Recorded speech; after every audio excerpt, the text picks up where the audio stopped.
Tudo bem, pessoal? Vamos continuar nosso curso hoje com a aula de pórticos, certo? Vamos tratar apenas pórticos simples, entender como funciona, o que é essa estrutura, quais são as definições, alguns exemplos na prática de pórticos e o modelo de cálculo. Nessa aula, vamos tratar apenas da teoria.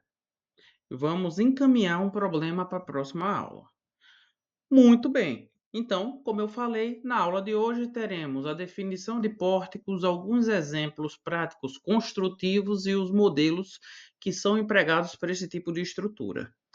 Primeira parte é o que é um pórtico. De uma forma geral, podemos entender que um pórtico é uma estrutura composta de colunas ou pilares conectadas por vigas horizontais para fornecer suporte e estabilidade à estrutura.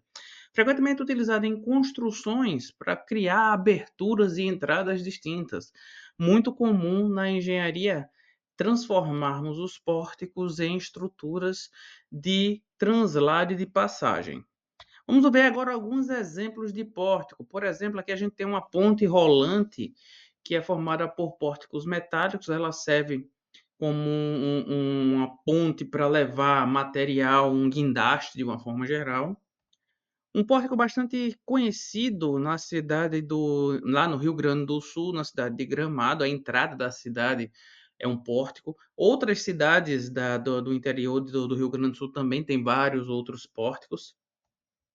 Mais uma cidade aqui, a cidade de Taquara, com um pórtico mais geometricamente regular, digamos assim, diferente um pouco da cidade do Gramado, onde o pórtico era mais triangular.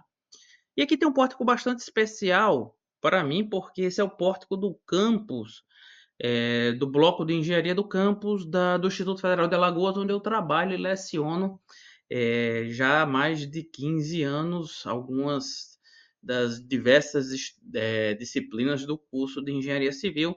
Em especial, me dedico bastante a essa disciplina de teoria. Qual a definição básica de pórtico em geral? Então, basicamente, as geometrias das seções após são válidas para todo o sistema estrutural, ela não se altera.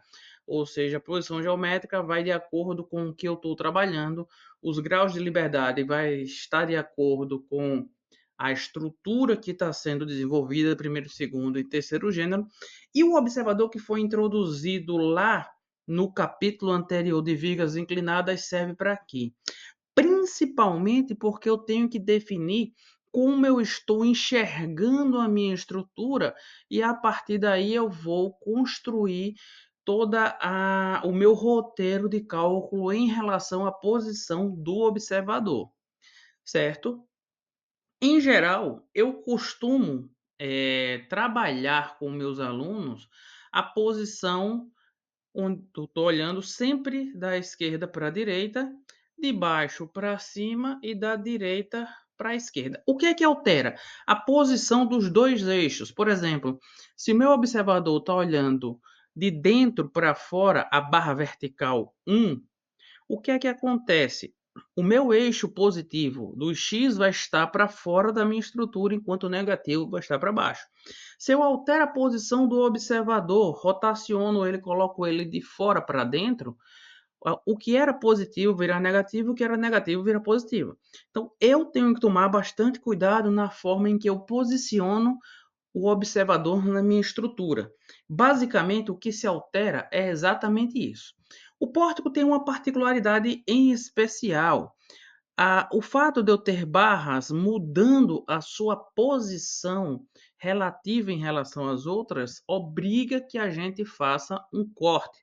Por exemplo, eu tenho 3 barras aqui. Independente dos carregamentos, não estou tratando, o simples fato dela sair da posição vertical para a posição horizontal implica numa mudança da configuração geométrica dela, então é necessária um corte antes e um corte após.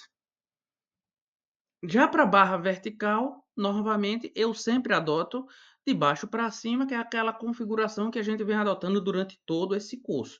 Ela não se altera. Por fim, as barras mais à esquerda, você pode seguir o mesmo padrão ou seguir um padrão de dentro para fora sempre. Sempre se posicionar dentro do pórtico e olhar de dentro para fora, que é o que eu gosto. Não necessariamente precisa ser observado essa nomenclatura. Sempre falo, por exemplo, quando a gente está fazendo o equilíbrio dos momentos, eu gosto de considerar o sentido horário. Porém, o pessoal da física gosta do sentido anti-horário. Eles têm as especificações por que utilizar esse sistema. Mas assim, eu deixo sempre livre, não é obrigado que a gente utilize o sistema que eu pré-defini. Eu particularmente gosto desse sistema e facilita a minha vida de cálculo, certo? Quando eu adoto de sempre para dentro, os meus positivos vão estar sempre fora da minha estrutura. Isso para mim facilita a visualização, certo? Então eu gosto que os meus valores positivos estejam sempre para fora da estrutura e os valores negativos para dentro da estrutura. É assim que eu costumo tratar. Recomendo, mas não é obrigatório que você utilize. Então, o que eu tinha para falar de pórticos básicos em termos de teoria é isso, né? A gente continua na próxima aula já com aplicações para que a gente tenha um sentimento de como efetivamente calcular os pórticos. E eu quero lembrar que já está disponível o nosso e-book com mais de 170 páginas didáticas e repletas de informações. Olha no link abaixo, verifica se está disponível. Se não estiver disponível, pode me mandar uma mensagem que a gente ajusta e verifica para vocês para fazer a aquisição do e-book. Mais adiante a gente vai disponibilizar o curso por completo, caso vocês tenham interesse. Eu espero que esse curso ajude vocês a desenvolverem o sentimento de análise estrutural e até a próxima.